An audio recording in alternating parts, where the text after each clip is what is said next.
संपाक गीता। संपाक गीता महाभारत के शांति पर्व के अंतर्गत आती है। इसमें पितामह भीष्म ने संपाक नामक एक त्यागी ब्राह्मण के अनुभूत उपदेशों को उन्हीं के शब्दों में युधिष्ठिर को बताकर त्याग के लिए प्रेरित किया है। संसार में धनी हो अथवा निर्धन, सुख दुख प्रत्येक मनुष्य को होता है। त्याग के बिना न वास्तविक सुख मिलता है न ही परमात्मा। त्याग वृत्ति अपनाकर सुखी होने का उपदेश देने वाली यह संपाक गीता चलिए श्रवण करते हैं। युधिष्ठिर जी ने पूछा, पितामह, धनी और निर्धन दोनों स्वतंत्रता पूर्वक व्यवहार करते हैं, फिर उन्हें किस रूप में और कैसे सुख और दुख की प्राप्ति होती है? भीष्म जी ने कहा, युधिष्ठिर, इस विषय में विद्वान पुरुष इस पुरातन इतिहास का उदाहरण देते हैं, जिसे परम शांत जीवन मुक्त संपाक ने कहा था। पहले की बात है, फटे पुराने वस्त्रों एवं अपनी दुष्टा स्त्री के और भूख के कारण अत्यंत कष्ट पाने वाले त्यागी ब्राह्मण ने, जिसका नाम संपाक था, मुझसे इस प्रकार कहा, इस संसार में जो भी मनुष्य उत्पन्न होता है, वह धनी हो या निर्धन, उसे जन्म से ही नाना प्रकार के सुख दुख प्राप्त होने लगते हैं।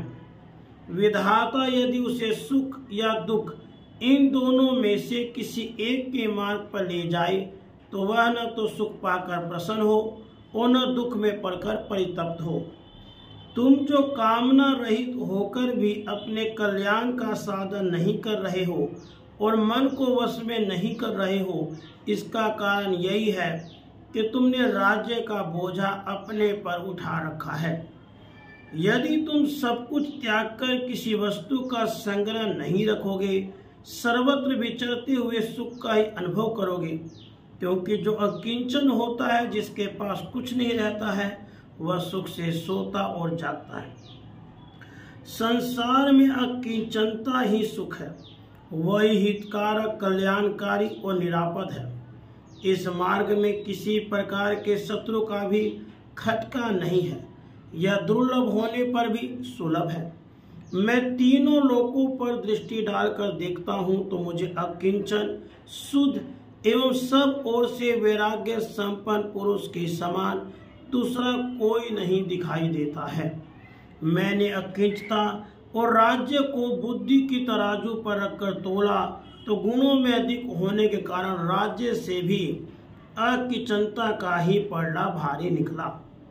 अकिंचनता तथा राज्य में बड़ा भारी अंतर यह है, धनी राजा इस प्रकार उद्विग्न रहता है मानो मौत के मुख में पड़ा हुआ हो, परंतु जो मनुष्य धन को त्याग कर उसकी आसक्ति से मुक्त हो गया है, मन में किसी तरह की कामना नहीं रखता, उस पर न अग्नि का जोर चलता है, न अरिष्टकारी ग्रहों का, न मृत्यु उसका कुछ बिगाड़ सकता है, न डाकू और लुटेरे ही। वह सदा देव इच्छा के अनुसार विचरता है, बिना बिछोने के भूतल पे सोता है, बाहों का ही तकिया लगाता है और सदा शांत भाव से रहता है। देवता लोग भी उसकी भूरी भूरी प्रशंसा करते हैं।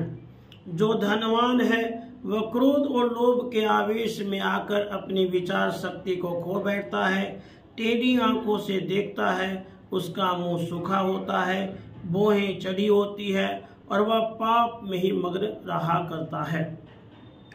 क्रोध के कारण वह ओठ चबाता रहता है, अत्यंत कठोर वचन बोलता है। ऐसा मनुष्य सारे पृथ्वी का राज्य ही दे देना चाहता हो तो भी उसकी ओर कौन देखना चाहेगा। सदा धन संपत्ति का सहवास मूर्ख मनुष्य के चित्त को लुभाकर उसे मुंह में डाले रहता है। जैसे वायु शरद ऋतु के बादलों को उड़ाकर ले जाती है, उसी प्रकार वह संपत्ति मनुष्य के मन को हर लेती है। फिर उसके ऊपर रूप का अहंकार, धन का मत सवार हो जाता है। वह ऐसा मानने लगता है कि मैं बड़ा कुलीन हूँ, सिद्ध हूँ, कोई साधारण मनुष्य नहीं हूँ। रूप, धन और कुल, इन तीनों के अभिमान के कारण उसके चित्त में प्रमाद भर जाता है। वह भोगों में आसक्त होकर बाप दादों के जोड़े हुए पैसे को खो बैठता है और दरिद्र होकर दूसरों के धन को हड़प लाना अच्छा मानने लगता है। इस तरह मर्यादा का उल्लंघन करके जब इधर उधर से लूट खसोट कर धन ले आता है, तब राजा उसे उसी प्रकार कठोर दंड देकर रोकते हैं जैसे व्याध बाणों से मारकर मृगों की गति रोक देते हैं। इस प्रकार मन को तप्त करने वाले और शरीर के स्पर्श से होने वाले ये नाना प्रकार के दुख मनुष्य को प्राप्त होते हैं। अतः अनित्य शरीरों के साथ सदैव लगे रहने वाले पुत्र, ऐश्वर्य आदि लोक धर्मों की अवहेलना करके अवश्य प्राप्त होने वाले पूर्वोक्त महान दुखों की विचार पूर्वक चिकित्सा करनी चाहिए।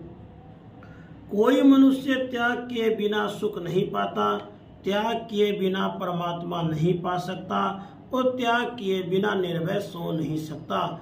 इसलिए तुम भी सब कुछ त्याग कर सुखी हो जाओ। इस प्रकार पूर्व काल में संपाक नामक ब्राह्मण ने हस्तिनापुर में मुझसे त्याग की महिमा का वर्णन किया था, अतः त्याग ही सबसे श्रेष्ठ माना गया है। इति श्री महाभारते शांति पर्वणि मोक्ष धर्म पर्वणि संपाक गीता संपूर्णा। राधे कृष्ण, राधे कृष्ण।